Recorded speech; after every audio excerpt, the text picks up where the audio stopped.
cai só na P2. Por isso que depois eu vou retomar tudo isso de novo, tá? Para vocês não... para a gente fixar melhor essa informação.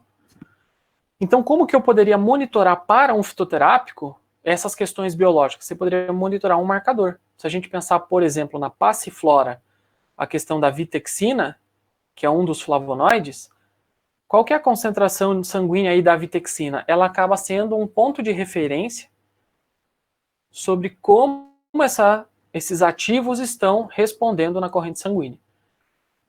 E aí aquilo que eu comentei com vocês. Se esse fitoterápico está numa concentração muito baixa, a ponto de não atingir o mínimo necessário, muitas vezes o efeito biológico não acontece. A questão é que a gente não vai conseguir monitorar todas as substâncias, né, todos os fitoquímicos. Às vezes a gente vai monitorar apenas o marcador, que acaba sendo um indicativo de como isso está respondendo do ponto de vista biológico. Eu contei uma história para vocês anteriormente que tinha muito produto de isoflavona de soja utilizado aí para os sintomas do climatério. Muitos das isoflavonas disponíveis não funcionavam. A maioria era praticamente um placebo. Por que as isoflavonas que estavam disponíveis no mercado não funcionavam? Porque não atingiam uma concentração mínima. As formulações que tinham não favoreciam a absorção da isoflavona. Então o que tinha de mulher tomando isoflavona, que era basicamente um placebo, por quê? Porque não atingia a concentração mínima para o efeito acontecer, não tinha como o efeito se manifestar, porque o mínimo de dose necessário não tinha. E aí algumas formulações foram revistas, melhoraram a apresentação desses ativos, aí sim, você atingindo um mínimo necessário, o efeito biológico vai acontecer. Por que eu falei tudo isso? Só para fechar o seguinte contexto. Você vai pedir para o seu paciente consumir a planta. Come cúrcuma no seu almoço.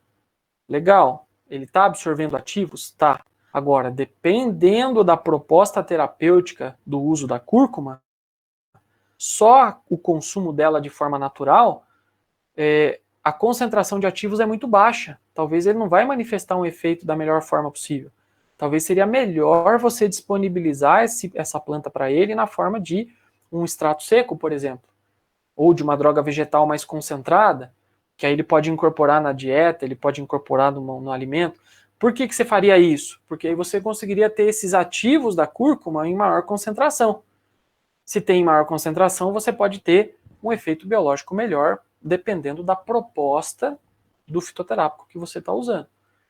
Né? Então, ao contrário de que muita gente acaba associando, essas questões biológicas precisam ser levadas em consideração na fitoterapia também. Caso contrário, o que já aconteceu muito e ainda acontece, a forma como a planta é utilizada é como se fosse um placebo. E por isso que muita gente, você escuta por aí, a fitoterapia você pode consumir planta de qualquer jeito, né? Porque, enfim, planta não faz mal. As pessoas criaram essa ilusão de que planta não faz mal, porque muitas delas também não funcionam biologicamente. Aí, tipo, pode consumir planta do jeito que você quiser, aí, na concentração que você quiser, planta mesmo, não faz mal. Por essa falta de interpretação biológica, e que muitas vezes a pessoa está consumindo a planta numa concentração tão baixa, que não vai ter efeito mesmo. É a mesma coisa de eu falar assim para vocês, você está com dor de cabeça, você toma um comprimido de 500 mg de dipirona e tira a sua dor de cabeça, vamos supor. É uma coisa de eu falar assim, gente, estão com dor de cabeça? Toma aí um comprimido de 5 mg de dipirona. Não vai fazer nem cócega. 5 mg é uma dose muito baixa. Então não vai tirar a dor de cabeça.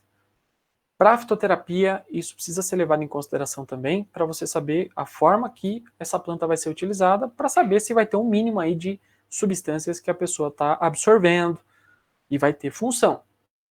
Do contrário, pode ser uma concentração muito baixa e ter um efeito meio que subterapêutico. Talvez você teria um efeito significativo em doses muito baixas de ativos se a pessoa está usando a longo prazo. A pessoa está usando aí, é hábito todos os dias ela consumir cúrcuma no almoço. Bom, aí é diferente, aí você pode até ter um efeito cumulativo desses ativos ao longo prazo. Agora não, a pessoa está usando só por uma semana. Em uma semana, doses muito baixas não vai fazer muita diferença. Só que para a fitoterapia é complexo, tem hora pensar nisso, porque nós não estamos falando de uma substância, nós estamos falando de um fitocomplexo, uma mistura de substâncias diferentes, e aí mostra a importância dos marcadores. Mas assim, não se preocupem se isso está um pouco confuso ainda, porque eu estou falando demais, eu tenho hora viro falar, e eu retomo tudo isso depois com vocês de novo, se ficar dúvidas ainda em relação a essa questão de marcador, questões biológicas, extrato, né? A gente vai falar disso de novo, quando a gente começar lá a falar mais da parte clínica, eu vou retomar essas informações de novo. Então, se está um pouco confuso de início, não se preocupem que a gente volta a falar disso. Tá? Eu só puxei aqui a parte farmacológica para correlacionar o marcador e o extrato que nós falamos. Ok?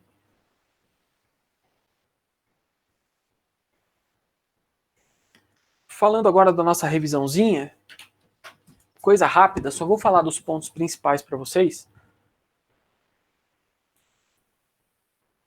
Se alguém tiver alguma dúvida sobre tudo isso que eu comentei aqui, eu vou só comentar rapidinho da revisão, depois se vocês quiserem perguntar, a gente pode ficar batendo um papo aí se tiver dúvidas em relação a isso, ou se não, a gente discute na nossa outra aula. Fitoterapia. Pensem o seguinte, a fitoterapia é o uso de plantas para tratamento de um distúrbio de saúde, enfim. Fitoterapia e fitoterápico são coisas diferentes. Medicamento fitoterápico é um produto desenvolvido que tem segurança, eficácia e qualidade, foi feito a partir de matéria-prima vegetal. Isso é um fitoterápico, medicamento fitoterápico. Agora, fitoterapia é o uso de plantas para tratamento de saúde. Como você está usando essa planta? Aí você pode estar usando ela na forma de um remédio. Exemplo, peguei a droga vegetal e fiz um chá. Isso é medicamento? Não, isso é remédio. Medicamento fitoterápico é o produto padronizado, segurança, eficácia e qualidade. Então a fitoterapia ela pode ser utilizada de uma forma dentro de um contexto de remédio, estou usando a planta in natura, estou usando a droga vegetal, estou usando um extrato seco que a pessoa está incorporando no alimento. Isso aí é fitoterapia de um contexto do uso de remédio. Agora, a pessoa está usando um medicamento fitoterápico. Aí ela está usando um produto padronizado com planta medicinal. Então, é importante vocês terem claro que a fitoterapia pode ser abordada de várias formas diferentes. Pensando numa planta medicinal, como que eu posso selecionar uma planta medicinal? A gente falou um pouquinho sobre o contexto de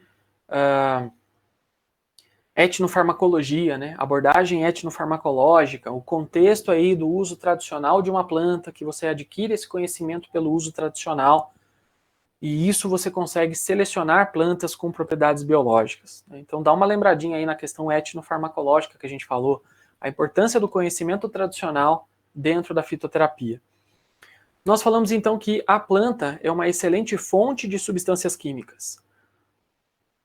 Como que uma substância química é produzida então pela planta? Se a gente pensar nas plantas, elas produzem as substâncias químicas através de um processo metabólico, conhecido aí como metabolismo vegetal, que pode ser dividido em primário e secundário.